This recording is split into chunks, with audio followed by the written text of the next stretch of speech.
Bienvenue à cette soirée. Alors, on va parler ce soir de l'investissement immobilier à l'international. C'est un sujet que je trouve passionnant. Pour ceux qui ne me connaissent pas, je suis belge. Dans notre petit pays, on voyage énormément. Les opportunités à l'international, on va le voir, sont très intéressantes, mais elles ne sont pas facilement accessibles, en tout cas pas toutes. Il y a des pièges, il y a des règles à respecter. On reste dans le domaine de l'immobilier. Il faut respecter bien sûr les fondamentaux. Ma passion, c'est une chose, mais également la réalité macroéconomique. On vit aujourd'hui une période trouble d'un point de vue financier, d'un point de vue des banques, d'un point de vue des structures financières et d'un point de vue macroéconomique et géopolitique. On est un petit peu au tournant pour cette partie de l'histoire, donc on espère que les choses vont bien se passer pour le futur, mais tous nous pensons en tant qu'experts que nous sommes au devant d'une nouvelle crise et qu'il faut donc anticiper cette crise et investir à l'international peut être un moyen de se prémunir, de se sécuriser en diversifiant ses actifs de manière géographique. Alors c'est un sujet passionnant, mais il est un peu compliqué, donc un peu la quadrature du cercle pour moi, c'est d'arriver à faire quelque chose de simple, d'accessible. Ça va être un peu rapide pour certains, pour les autres ça ira, mais bon, on ne peut pas tout faire, donc je vais faire de mon mieux.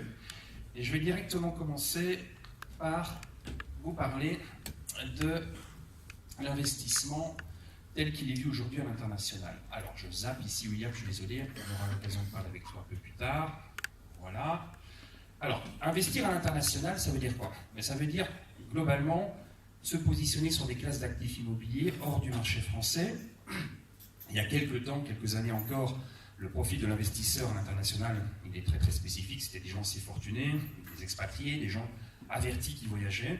Mais la donne a vraiment changé. On a constaté depuis 7-8 ans une forte démocratisation de l'investissement à l'étranger. Et ça, c'est lié à plusieurs facteurs. Déjà, effectivement, les investisseurs avisés en tout cas, j'espère que vous en ferez partie, ont pris note qu'aujourd'hui, il fallait anticiper, se prémunir en diversifiant la localisation géographique de son patrimoine immobilier. Mettre tous ses œufs dans le même panier, sur le même pays, encore pire sur le même endroit, la même île, par exemple, 100% La Réunion, ça ne me semble peut-être pas la chose la plus pertinente. Qu'est-ce qui facilite également l'accès à l'investissement immobilier à l'international? C'est tout simplement la mondialisation telle que nous la vivons, qui facilite grandement la compréhension et l'échange des données. Aujourd'hui, via le web, on peut bénéficier d'opportunités, on peut voir des choses, et la simplification, l'harmonisation des règles fiscales qui a suivi cette mondialisation a permis de faciliter justement cet accès. Parce qu'on va le voir, acheter à l'étranger, ça veut dire être soumis à une fiscalité locale, et il peut y avoir des conventions de non-double imposition qui régissent notre relation. Ça veut dire qu'on va être imposé à la source sur le pays où sont perçus les loyers, mais on ne sera pas prélevé une deuxième fois en termes de fiscalité en France. Mais ce n'est pas valable pour tous les pays, puisqu'il y a des conventions spécifiques. Par exemple, certains pays bénéficient de conventions très intéressantes, on le verra avec William Garcia, c'est l'île Maurice, mais il y a également d'autres pays comme l'Allemagne, bien entendu. Autre chose très intéressante pour certains de mes clients qui ont investi ici, ils le savent bien, c'est aujourd'hui le ticket d'entrée pour investir à l'international, c'est à partir de 5, 6, 7 000 euros. Donc on ne parle pas ici d'investissement énorme. Avec 10 000 euros, on peut déjà mettre un pied de manière sécurisée en diversifiant ses actifs, on le verra, dans l'immobilier à l'international. Ensuite, qu'est-ce que c'est que ce conseil CIF? En fait, je ne me suis pas présenté, mais rapidement, c'est très important. Je suis gérant d'une société qui fait de la gestion privée en patrimoine, du conseil en investissement. Globalement, notre job, c'est de permettre à nos clients d'accélérer sur la création de richesse. La création de richesse, ça veut dire acquérir des actifs qui peuvent être dans l'économie réelle, dans l'immobilier, mais également sur les marchés financiers. Même si aujourd'hui, les marchés financiers et les banques, c'est quelque chose d'assez tendu et pas nécessairement intéressant, on verra par la suite. Donc nous sommes des professionnels du conseil en gestion de patrimoine, nous intervenons sur la partie économie réelle, investissement capital de société, immobilier, locatif et dans le secteur tertiaire, mais également dans le domaine donc, financier au sens large. Investir à l'étranger, ça veut dire d'abord, en premier, identifier son projet. Si votre projet, c'est de vous constituer un capital que vous souhaitez récupérer sous forme de trésorerie dans 10 ans, ou si votre projet, c'est plutôt de générer un revenu régulier sous forme de rente pour préparer votre retraite, mais ce ne sera pas nécessairement la même classe d'actifs immobiliers. Et si en plus vous souhaitez bénéficier du bras de levier de l'endettement, là, il faudra passer sur d'autres classes d'actifs. Donc, d'abord, notre job, c'est de mettre à plat votre situation patrimoniale et de voir où vous en êtes, de faire un audit, de faire un état des lieux, et à partir de là, de mettre en exergue en avant vos objectifs. Et c'est seulement à partir de là qu'on va déterminer quels sont les supports, les produits adaptés à vos objectifs. Et trouver ces produits, seul, c'est très compliqué. Effectivement, aujourd'hui, vous pouvez tout à fait vous dire, je vais investir en Thaïlande, je vais partir en Thaïlande, je vais choisir un produit, l'acheter dans une agence immobilière sur place, pourquoi pas, mais ça représente des risques. Si vous avez le moindre problème par la suite, mise en location, ou revente du bien, ou tout simplement la livraison du bien, vous retournez contre une compagnie, une société de droit thaïlandais, à partir de la France, ça va s'avérer extrêmement compliqué et difficile, et vous avez peu de chances d'obtenir une solution simplifiée et abordable. Donc en fait, en tant que CIF, notre job, ça va être d'identifier les projets, de sélectionner à l'international des partenaires avec lesquels on pourra travailler dans une zone de confort et de sécurité suffisante, dans le cadre de l'AMF, l'autorité des marchés financiers qui nous encadre, et surtout de vous accompagner sur le financement. Ça, c'est un élément clé. La manière de financer un bien détermine son rendement global et son rendement final. Ça peut faire de très grosses différences. Donc, accompagnement de A à Z, et tout ça dans le respect des règles de l'AMF, ça veut dire que nous engageons notre responsabilité, nos responsabilités professionnelles, comme le font nos partenaires experts comptables, commissaires aux comptes, notaires et avocats au sens large dans toutes les professions réglementées. Alors, je passe à la vitesse supérieure parce qu'il ne faut pas que je traîne de trop, et je peux avoir parfois tendance à rester un petit peu trop longtemps sur certains sujets. Alors, revenons sur des fondamentaux. 3 termes importants en France que les gens ont l'habitude de mélanger, c'est économiser, épargner et investir. Très important, on va le voir, au jour d'aujourd'hui, une grande majorité de Français ne peuvent malheureusement que faire de l'économie. Ce sont des personnes qui vont rogner en général sur certains postes, sur certains budgets pour maintenir un minimum de confort de vie. On a vu ces derniers mois des événements difficiles en France, les gilets jaunes. Il y a une raison, c'est qu'aujourd'hui on constate une érosion du pouvoir d'achat, on en parlera rapidement, liée à une inflation, je pense, être plus importante que celle que nous donne l'INSEE. Les autres Français, on va dire aujourd'hui globalement peut-être 60% des Français sont en capacité à épargner. Épargner, ça veut dire donc accumuler des économies. C'est la seconde étape du processus de développement patrimonial. Et ça permet d'accumuler du capital pour pouvoir passer à la 3e étape dite de l'investissement. Et l'investissement, on va le voir, c'est acheter, acquérir des biens dans l'économie réelle qui vont générer des revenus. Épargner, c'est placer son argent sur un support financier, type assurance vie, type placement classique, dans une banque ou une compagnie d'assurance, qui générera des intérêts. C'est 2 choses radicalement différentes, et on constate que malheureusement, 80% des 40% de Français qui peuvent épargner se limitent à l'économie, au poste économie, donc épargne. Ils ne vont jamais passer à la 3e étape de l'investissement. Ça veut dire qu'ils ne vont pas pouvoir bénéficier du bras de levier d'endettement, du bras de levier de crédit, et c'est le seul outil qui va permettre de s'enrichir beaucoup plus vite que par l'épargne traditionnelle. Donc, finalement, quelle est la problématique actuellement de l'épargne? C'est tout simplement que les taux d'intérêt des placements sont extrêmement bas, puisque bien sûr, ils sont corrélés au taux directeur des banques centrales. Vous le savez, aujourd'hui, on parle de taux négatifs. L'humanité et le système financier a peut-être un peu tendance à marcher sur la tête. Ça veut dire que de l'argent aujourd'hui qui tombe sur un rendement faible de l'ordre de 1 à 1,5%, sur lequel on va impacter une érosion monétaire, une inflation qui se situe en général plutôt aux alentours de 3 à 4%. Alors je dis 3 à 4% parce que l'inflation qui nous est communiquée par l'INSEE, elle ne tient pas compte nécessairement de tous les paramètres dans le coût de la vie. On va par exemple ne pas trouver dans cet indice de l'INSEE une grosse partie de la fiscalité directe et indirecte que nous payons. Et pourtant, cette fiscalité a explosé ces dernières années. Ça, vous en êtes conscient.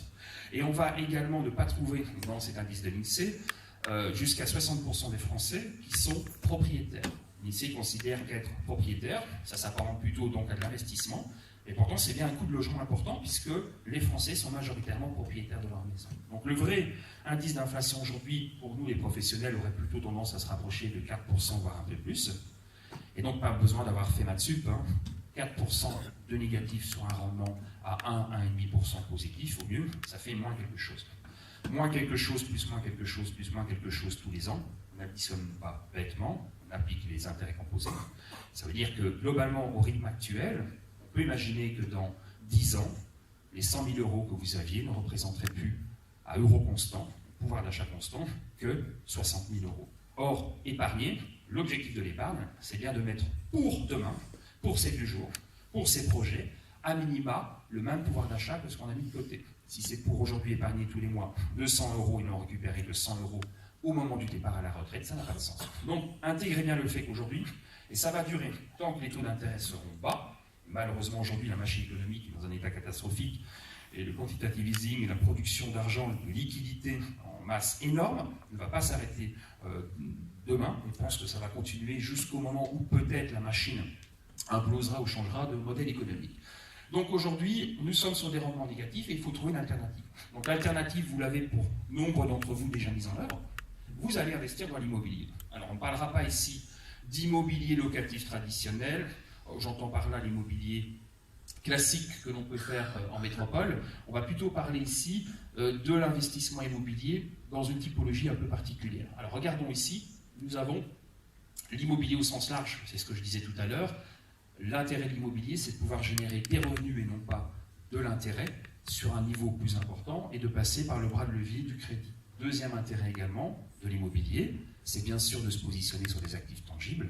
En cas de crise, ces actifs pourront perdre de la valeur, bien entendu, ils peuvent en perdre, ils peuvent en gagner, le montant des revenus peut varier, mais on reste sur des actifs tangibles qui restent totalement décorrélés des marchés financiers. Pas pour tous, on le verra, sur certains actifs immobiliers encapsulés dans du financier, il y a quand même un risque par rapport au marché boursier. On va aborder ça directement. Voilà, c'était un petit point nécessaire, je pense, pour rappeler les fondamentaux. Alors pourquoi donc investir à l'étranger? Bon, il y a bien sûr le ras-le-bol fiscal que l'on constate en France. C'est vrai que les revenus fonciers, déclaration 2044 que vous connaissez majoritairement ici, on parle ici de fiscalité confiscatoire. Une personne qui est sur une tranche marginale allant jusqu'à plus de 40%, et auquel on additionne 17% de CSG, 17,2% de CSG, peut se retrouver avec jusqu'à plus de la moitié de ses revenus qui partent au niveau fiscal et autres. Donc c'est un problème. Quand on rajoute à ça les charges, toutes les charges inhérentes aux propriétaires et qu'on rajoute en plus la problématique de la loi Allure qui surprotège un peu les locataires en France, ça devient un petit peu compliqué. On l'a parlé rapidement, on l'a dit, le manque d'attractivité et de sécurité des placements conventionnels aujourd'hui est un réel problème. Le manque de fonds propres des banques l'est également. Petite information, il y a une émission très intéressante actuellement sur Arte 7 en ligne, un reportage qui vient de sortir sur la société BlackRock, 6 milliards de dollars d'actifs gérés, la plus grosse société au monde financière, 6 000 milliards. 6 000 milliards, exactement. 6 000 milliards, la plus forte capitalisation. Une société qui aujourd'hui pèse beaucoup plus que les plus grandes banques internationales. On y parle de risque systémique. On se rend compte en fait aujourd'hui que les marchés financiers et les banques sont de nouveau partis sur des travers et qu'il va être difficile de gérer tout ça en cas de crise. Intéressant de regarder cette édition. Les tickets d'entrée, en fait, effectivement, l'intérêt de l'immobilier à l'international, c'est de pouvoir envisager d'acquérir de l'immobilier moins cher, à partir du moment où, par exemple, vous bénéficiez d'un taux de change intéressant, le dollar canadien, par exemple, comparé à l'euro, vous pouvez acheter au Canada, à Québec, à Montréal, un immobilier dans une ville de premier niveau, moins cher que ce que vous l'achèteriez en France ou ailleurs. Donc le taux de change peut être très intéressant et va vous bénéficier donc d'avoir un pouvoir d'achat plus important sur place. On a également bien sûr les potentiels de revalorisation et les rendements élevés, ça c'est assez simple à comprendre. La crise financière 2007 a mis à la ruine énormément de propriétaires américains, énormément de biens ont été vendus et ont été vendus à des cotes très importantes. Ça veut dire que les personnes qui ont pu acheter il y a quelques années ces immobiliers à des prix bas, aujourd'hui cet immobilier a repris une partie de sa valeur et va continuer, nous le pensons, à reprendre une partie de sa valeur. Donc acheter au bon moment, c'est intéressant puisqu'on a des plus-values latentes potentiellement intéressantes. Et ce qui va générer bien sûr également des potentiels de rendement plus intéressants que ce qu'on pourrait avoir actuellement sur la France. Je le disais, se prémunir d'une nouvelle crise européenne ou mondiale, pour faire très simple. Imaginez une nouvelle crise. Nous avons le gouvernement italien, on va dire plutôt tendance populiste. Le gouvernement italien refusera de se faire sauver par la Banque Centrale Européenne aux conditions que les Grecs ont acceptées. Imaginez les Italiens accepter moins 30% de revenus, moins 30% de retraite, moins 30% de subventions dans le domaine de l'éducation, de l'environnement et autres. Les Italiens sortent de la zone euro. L'euro ne supporte pas, la troisième économie européenne ne pourrait pas sortir comme ça sans fracture au niveau de l'Europe. On se retrouverait donc avec une explosion de l'euro, un retour au franc pour les Français. On estime qu'à parité monétaire exacte, égale, le franc correspondrait plus ou moins peut-être aux alentours de 60-65% de la valeur de l'euro actuel. Le Deutsche Mark en vaut peut-être, lui, à parité monétaire égale, peut-être 75, 80, 85%. Et il vaudrait peut-être mieux, c'est peut-être intéressant d'avoir de l'immobilier en Allemagne si ça se passait. Mon patrimoine vaudrait plus que mon patrimoine en France. Donc, c'est également se prémunir d'une crise que d'investir à l'international sur d'autres devises comme le dollar canadien, le dollar américain ou sur le Deutsche Mark, actuellement en tout cas toujours l'euro, et on souhaite, je suis un Européen convaincu et c'est nécessaire. Alors se faire plaisir, on n'en parlera pas trop, mais sachez-le, il est quand même parfois possible d'acquérir de l'immobilier, de le louer une partie de l'année, William en parlera, ça marche très bien sur les villas Cascavel. Je loue ma villa ou je loue mes appartements un minimum de temps et je l'occupe également. C'est tout à fait possible, mais on va plutôt nous se concentrer, je pense, sur les personnes recherchant du rendement ou de la revalorisation. Alors, vers quel type de pays se tourner? Les critères, quand vous voyez ici ce petit signe, ça veut dire attention, toujours faire attention à la langue, à la monnaie, à la stabilité politique et économique du pays, bien entendu. Si j'investis dans un pays instable, je prends plus de risques que dans une économie forte avec un système de régulation, j'y arriverai, qui fonctionne bien. Les règles fiscales et d'imposition sont fondamentales. S'il n'y a pas de convention avec ces pays-là, ça peut poser des soucis. Par exemple, la Thaïlande, pas de convention de non-double imposition, c'est un pays qu'on va dire qui est un peu blacklisté de ce côté-là. Ça veut dire que je paie mes impôts à la source, ou je ne les paie pas si je ne fais pas les choses correctement, mais si je ne déclare mon patrimoine en France, ce que je dois faire bien entendu, je serai fiscalisé une deuxième fois. Donc attention, il y a des conventions entre les principaux pays, mais pas avec tous les pays. Et il faudra toujours tenir compte, bien sûr, des potentiels de revalorisation et de revenus. Ça va dicter quand même certains fondamentaux. Donc il y a deux types d'immobilier. Très rapidement, nous avons l'immobilier encapsulé dans du financier. Imaginez, ce sont des sociétés. Ça peut être différents types de sociétés dans différents pays. Et ces sociétés vont acheter de l'immobilier. Elles vont l'acheter parfois cash avec l'argent des associés qui souscrivent les parts. Elles n'auront donc pas de dette, de passif. Ou elles pourront s'endetter à taux fixe en Europe ou à taux variable aux États-Unis. Ça veut dire que les produits européens et américains n'offrent pas la même sécurité. Si les taux de la Fed augmentent demain, les taux variables vont augmenter, et ces sociétés qui ont utilisé le bras de levier de l'endettement risquent d'avoir plus de difficultés pour faire face aux dépenses. Donc, aujourd'hui, ces produits immobiliers encapsulés dans du financier, on va les trouver sur certaines plateformes, le Liechtenstein, le Luxembourg, Monaco et la France. Oui, on peut investir sur des produits français encapsulés dans du financier, investissant à l'international ou en Europe. C'est tout à fait possible et faisable. Donc nous parlerons un petit peu de tout ça, et nous parlerons également, bien sûr, de l'immobilier direct. Donc l'immobilier direct, c'est quelque chose où je suis vraiment direct, je passe en général par un notaire ou un avocat spécialisé dans les pays anglo-saxons, et je vais acquérir donc du patrimoine. Alors je les ai mis en ligne intéressante, ascendante. J'ai mis volontairement la Thaïlande, le Portugal et l'Espagne en bas. C'est mon avis. Dans ma société, on a pour habitude de ne proposer que ce que l'on croit et les produits sur lesquels on a vraiment validé la faisabilité et la réalité économique. Pour moi, on le verra, investir en Thaïlande aujourd'hui, ça me semble totalement déplacé. Ce n'est pas le moment d'y aller. On pouvait y aller il y a quelques temps, mais je pense que ce n'est plus le moment. Alors, on attaque ici sur le financier encapsulé dans de l'immobilier. Alors, déjà, tout produit financier, même si c'est de l'immobilier dedans, représente un risque aujourd'hui par rapport à un risque bancaire, un risque financier. Si demain, la crise revient, elle sera certainement plus puissante que ce qu'on a connu en 2007, ça veut dire que les sociétés qui détiennent ces actifs peuvent tout à fait disparaître.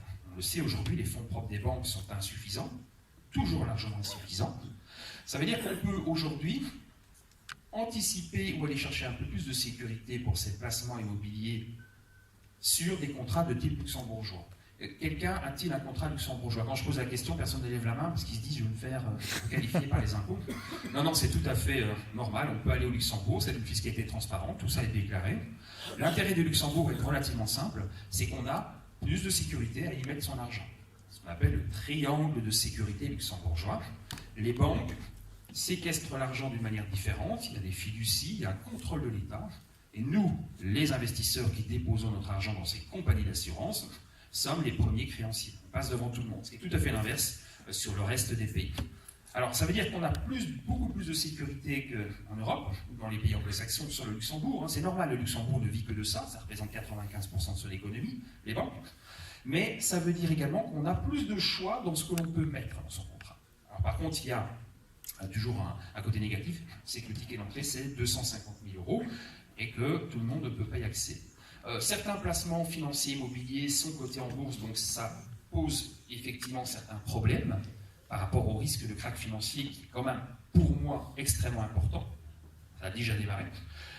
Et certains ne le sont pas, donc sont complètement hors de la bulle financière et hors des marchés immobiliers classiques.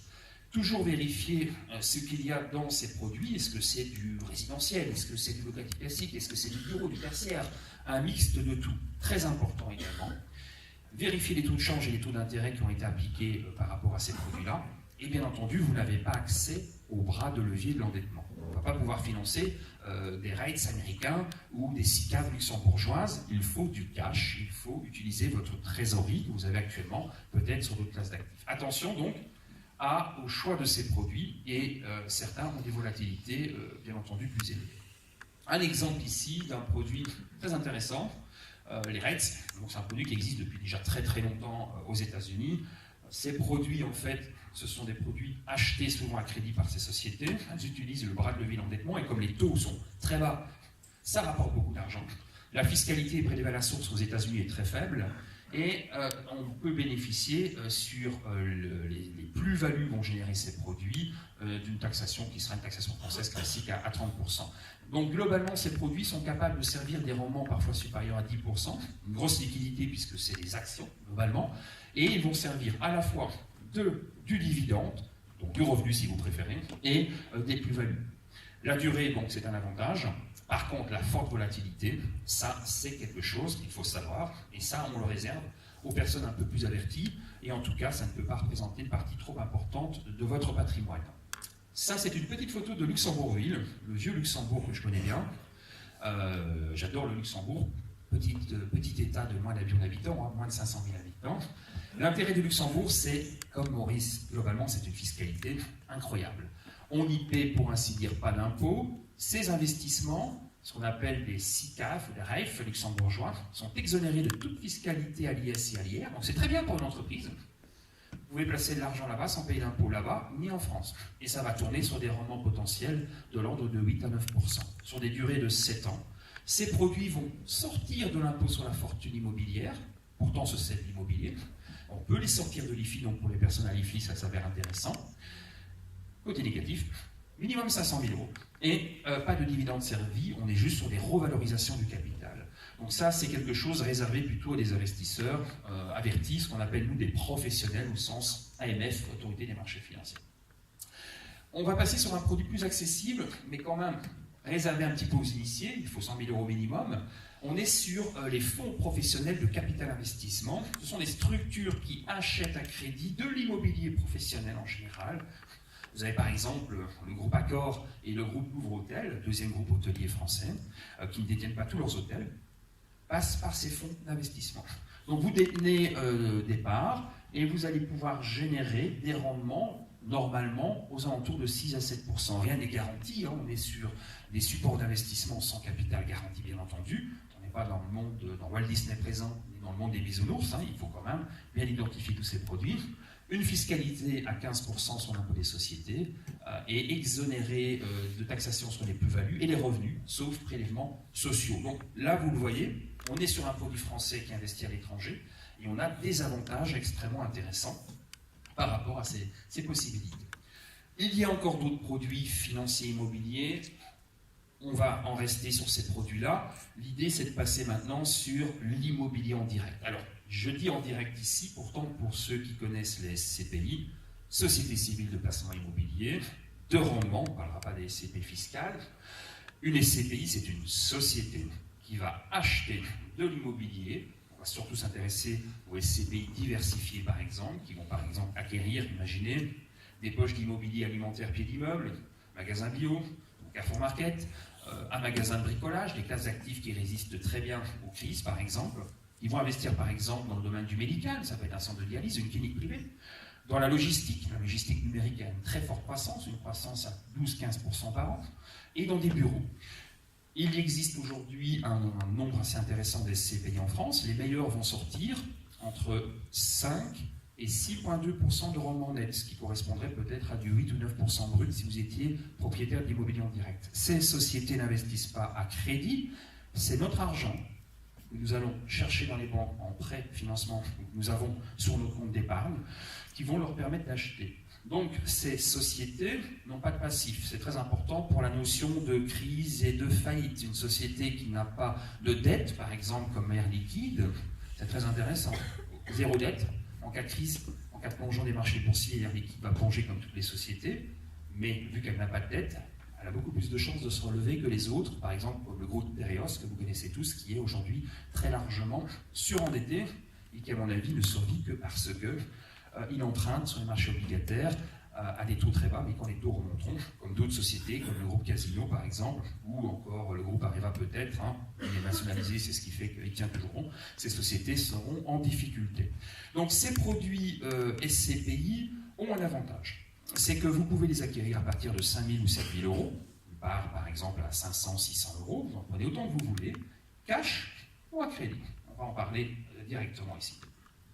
Donc les avantages de la SCPI, ça va être au désavantage de la France, une fiscalité classique sur les revenus fonciers. Donc quelqu'un qui paie déjà 50% d'impôts avec les prélèvements sociaux, c'est un petit peu dommage de laisser la moitié des 6% partir à Valo.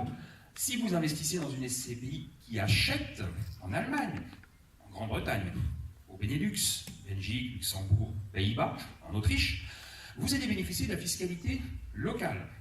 Allemagne, fiscalité 15,8%. Pour les sociétés, pour les particuliers. Prenons mon cas, je devrais payer en tout pas loin de 60% d'impôts et je ne paierai que 15,8% d'impôts. Pas plus.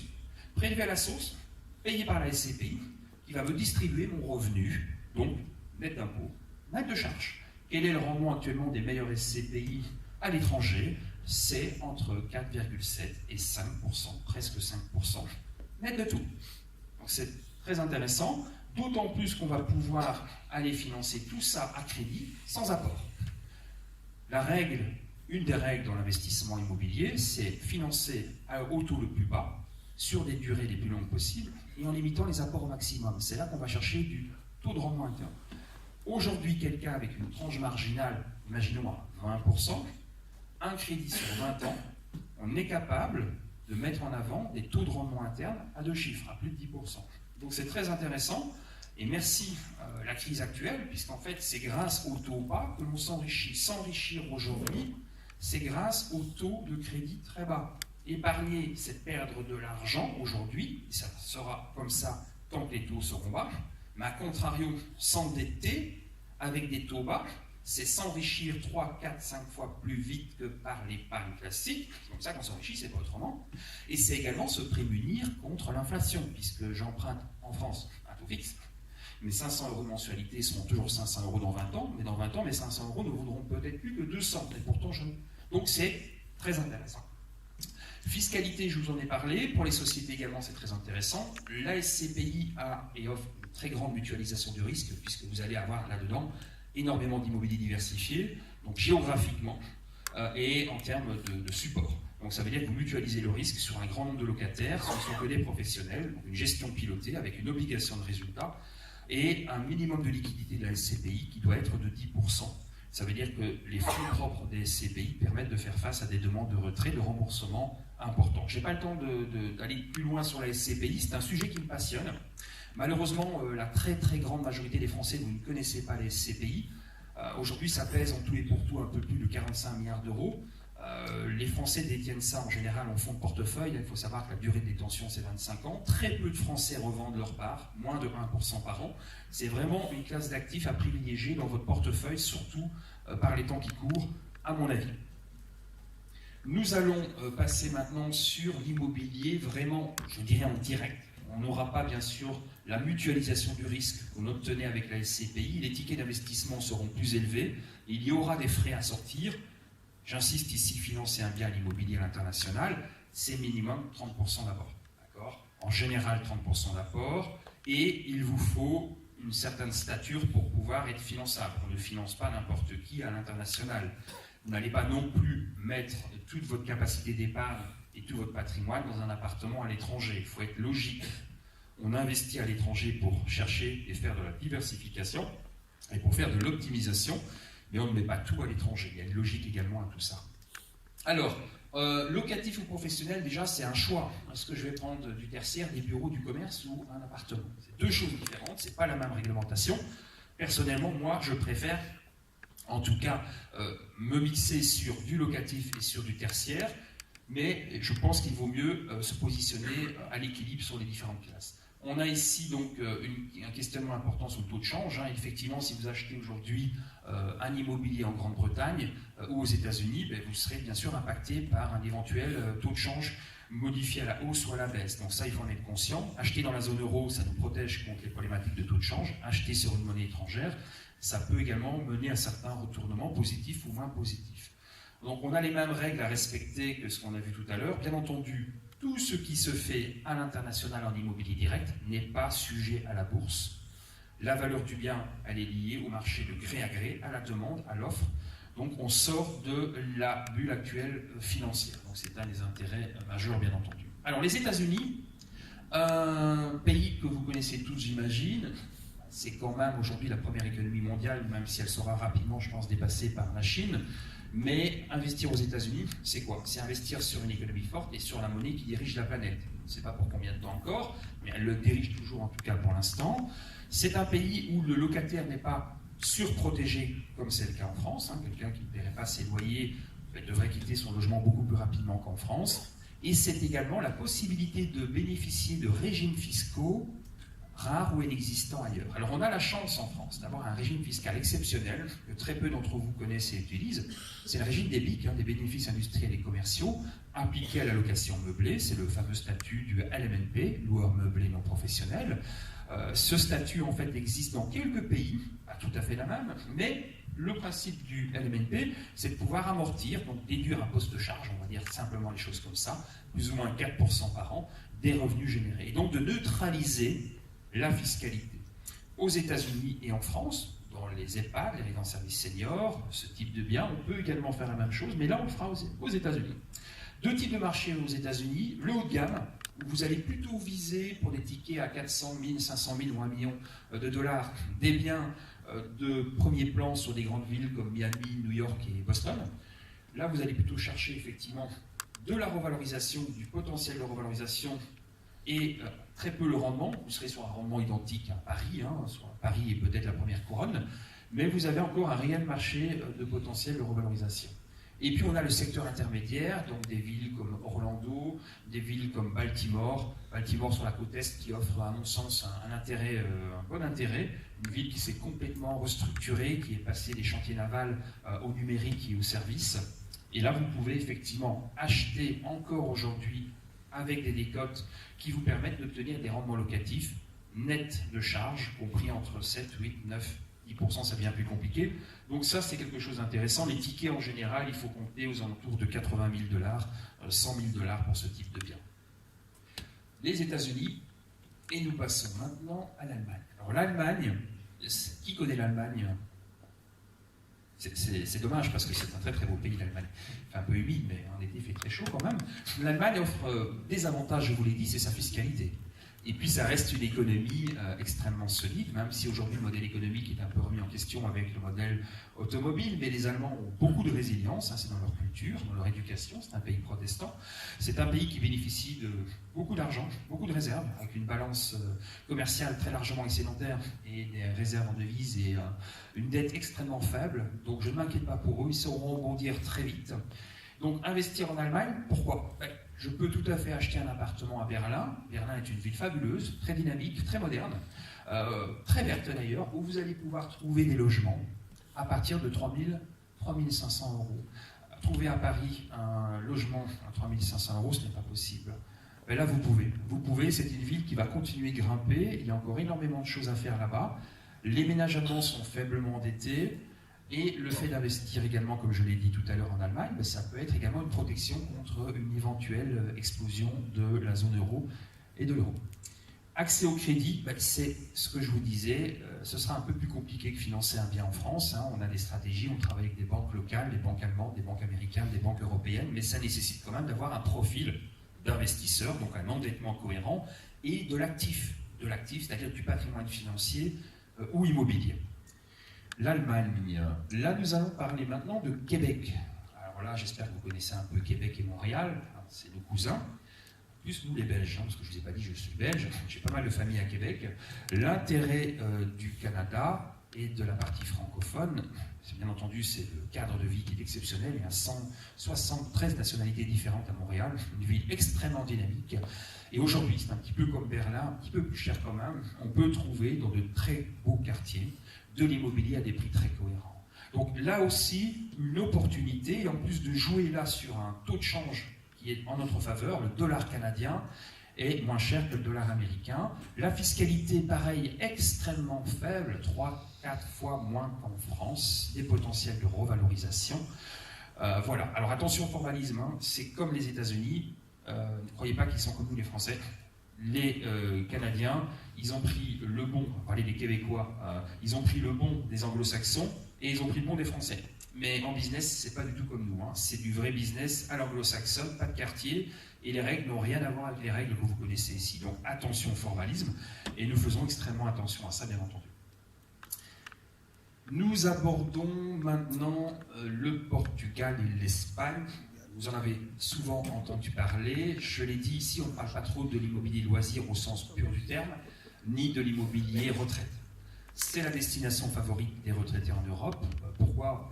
En fait, avec la situation au Maghreb, beaucoup de gens ont préféré se rapatrier sur l'Europe et les tarifs de l'immobilier après la crise ont énormément chuté. Alors, par contre, le train est un petit peu parti depuis quelques mois, quelques années, je pense.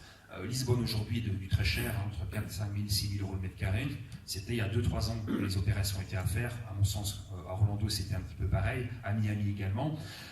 Les prix ont fortement monté. Donc ça devient très compliqué aujourd'hui de trouver de l'immobilier avec un rendement cohérent. Les rendements en fait sont relativement faibles et puis à mon sens l'aspect négatif, on reste quand même sur des économies fragiles, au même titre que la Grèce, l'Espagne, le Portugal. En cas de crise, ces pays auraient du mal avec une augmentation des taux d'intérêt à rembourser leurs dettes et on pourrait repartir dans une cascade infernale. Donc à mon sens, personnellement, moi je n'y vais pas. Sauf pour ceux qui sont retraités, qui veulent s'acheter bien sûr dans des conditions idéales, leur logement en Algarve ou ailleurs. Alors la Thaïlande, ça c'est important la Thaïlande. Pourquoi ? C'est d'ailleurs pour ça que j'ai voulu également positionner ce thème de conférence.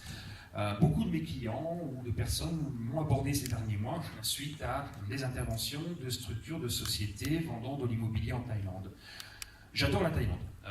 Nous travaillons sur Bangkok, nous avons pas mal de clients sur Bangkok expatriés, donc c'est un pays que je connais quand même relativement bien. Bangkok était intéressant il y a quelques années. À mon sens, aujourd'hui, sur Bangkok et sur la Thaïlande, Pattaya par exemple, il y a une énorme bulle immobilière. Plus de 400 000, 450 000 logements vides estimés. Je ne sais pas si vous imaginez, 450 000 logements vides. Ça représente plus de 4 milliards de dollars. Si ça, ce n'est pas une bulle, vous direz ce que c'est. Donc, ça, c'est le premier problème. L'économie et la guerre sino-américaine actuelle, la guerre du commerce actuelle, met à mal également un petit peu l'économie thaïlandaise. On a moins de tourisme japonais, moins de tourisme chinois sur la Thaïlande. On constate également une dégradation, à mon sens, de l'environnement, au sens pur du terme, par rapport à un tourisme de masse. Et on a d'autres petits problèmes. Donc, cette contraction économique qui est réelle actuellement, il y a une vraie contraction économique sur le marché thaïlandais, et également une autre problématique qui est le manque de transparence et de lisibilité des exploitants.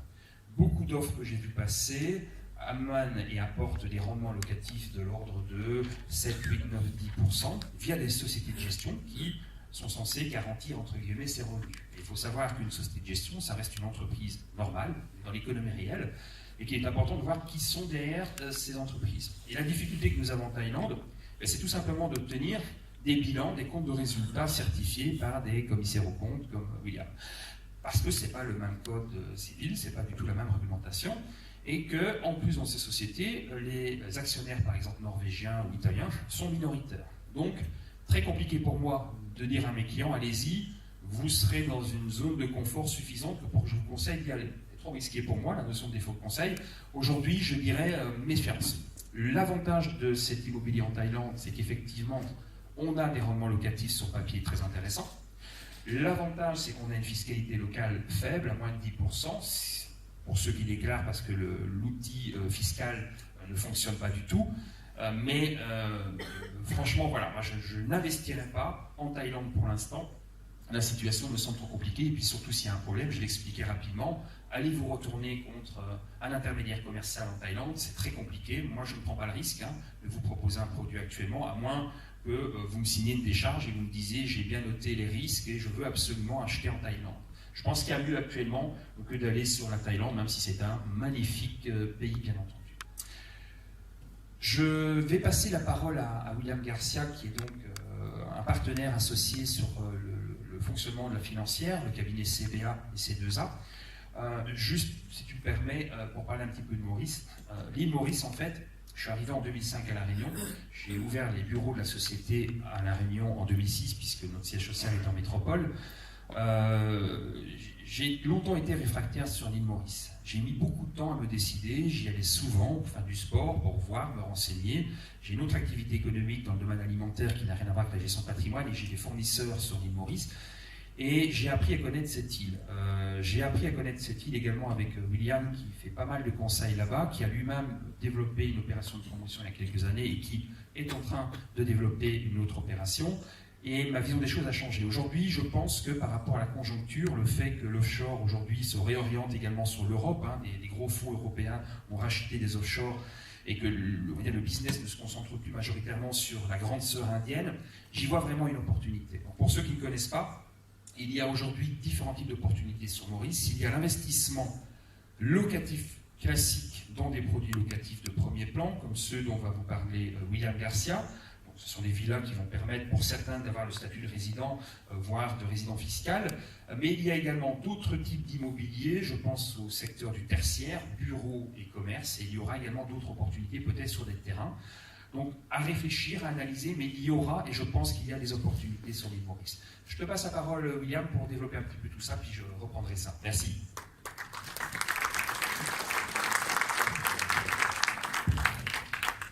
Donc, bonsoir à toutes et à tous. Donc, dans quel sens? Dans ce sens-là, voilà.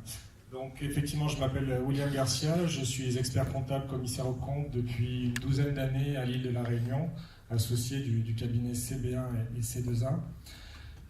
Pourquoi je suis venu m'installer à La Réunion? C'est qu'il y a au début des années 2000, je suis tombé amoureux de la voisine, comme disait Jean-Marc, c'est lui qui a trouvé le titre, une voisine très courtisée, elle l'était déjà au début des années 2000.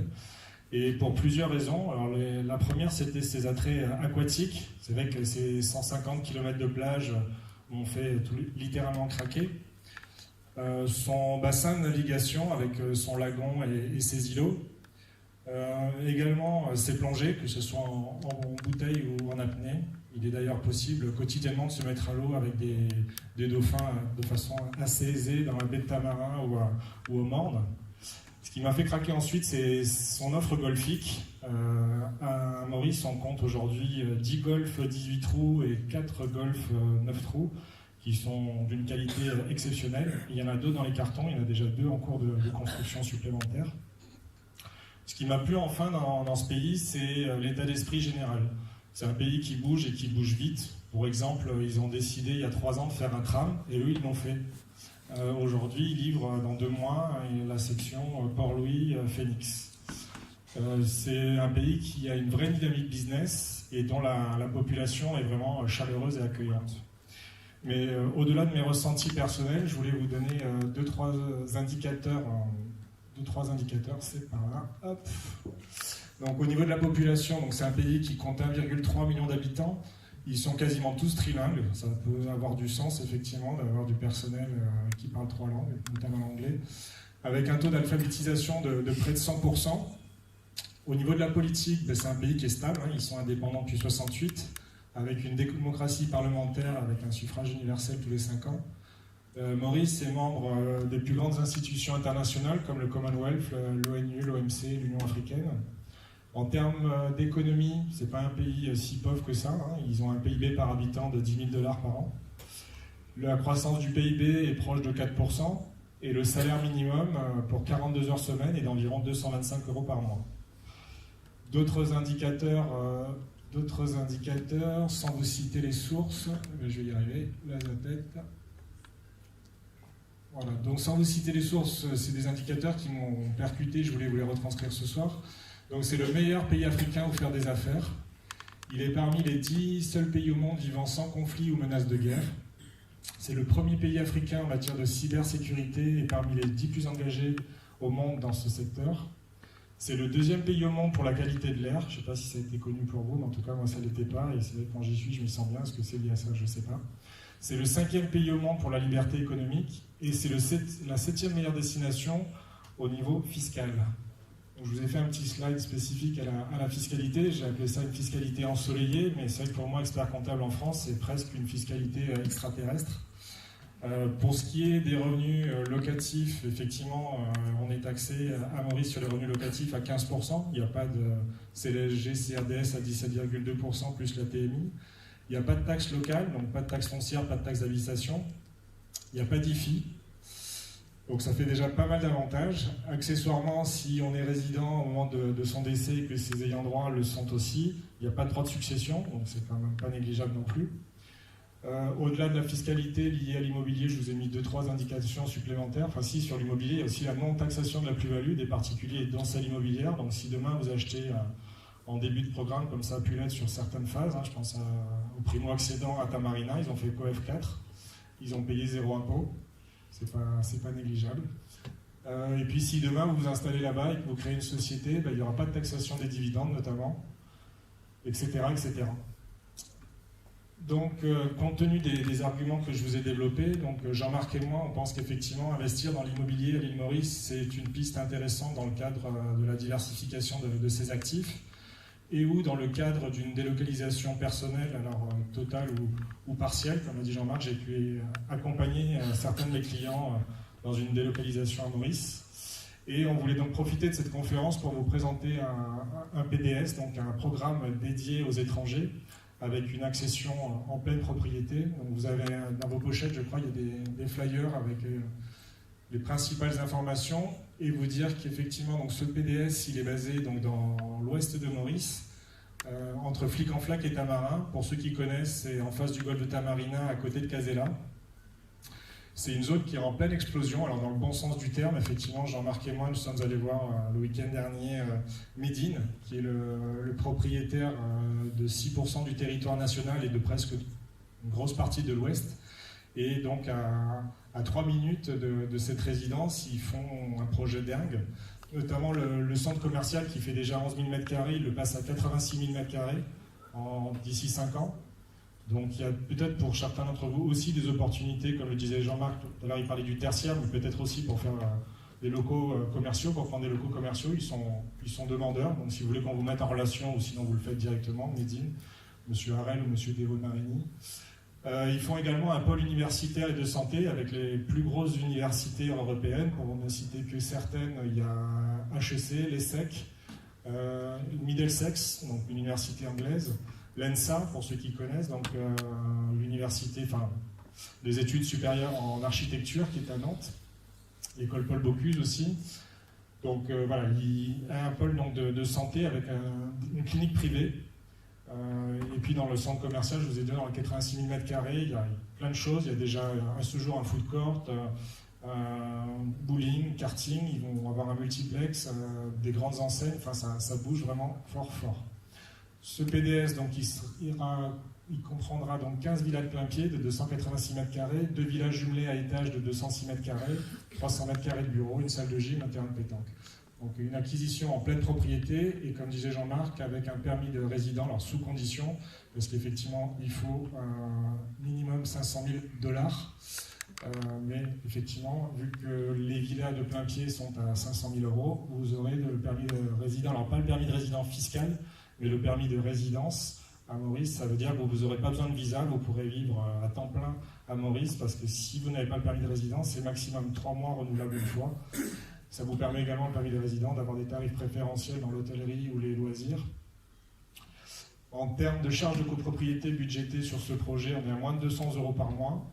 On a une rentabilité escomptée net, donc net de charge et net d'impôt de 6%. C'est optimisable parce qu'on est sur une base de taux de remplissage à 60% et dans un projet juste voisin.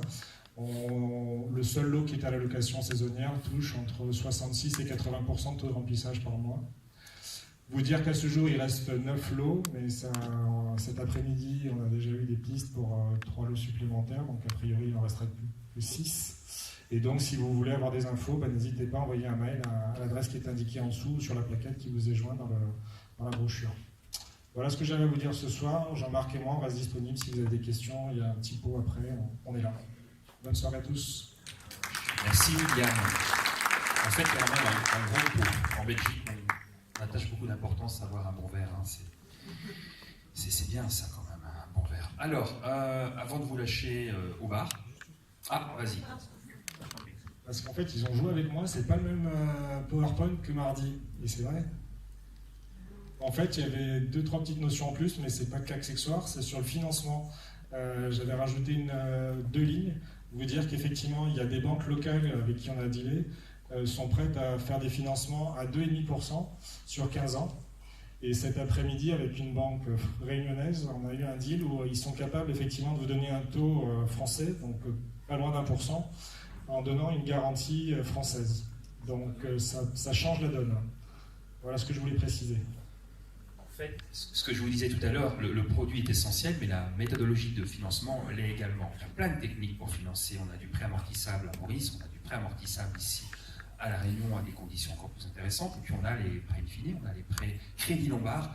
Donc il y a des stratégies extrêmement intéressantes. Donc je termine. Hop. Bon, quand même, les Français ont tendance à s'auto-flageller, c'est connu. Vous flagellez pas trop, ça sert à rien. Nous avons quand même en France, parce que ça fait quand même 30 ans que j'habite en France, j'ai 52 ans, je suis arrivé à un peu plus de 20 ans, on a des pépites dans ce beau pays, nous avons des pépites en investissement. Je vous ai parlé également de la location meublée, il y a les locaux commerciaux qui paient, il y a les résidences-services, il y a les EHPAD sur le marché secondaire, des pépites. On est vraiment, nous, spécialisés sur des thématiques que nous sommes les seuls à travailler à La Réunion. Aujourd'hui, 60% de notre offre conseil et produits est exclusive. Donc c'est important. En fait, vous évoluez dans un monde où vous ne connaissez globalement que 20% de ce qu'il est possible de faire. Il y a une règle essentielle. En général, la rareté d'un actif, c'est souvent la qualité de cet actif. Donc évitez de suivre le troupeau et de faire ce que tout le monde fait dans votre SCI basique. Sortez un petit peu des paradigmes, changez de paradigme, changez un petit peu, ouvrez un peu vos oreillettes.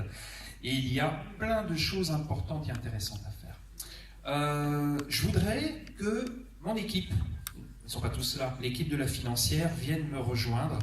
Ça vous permettra d'échanger avec eux à la fin de Hugo. Viens nous rejoindre.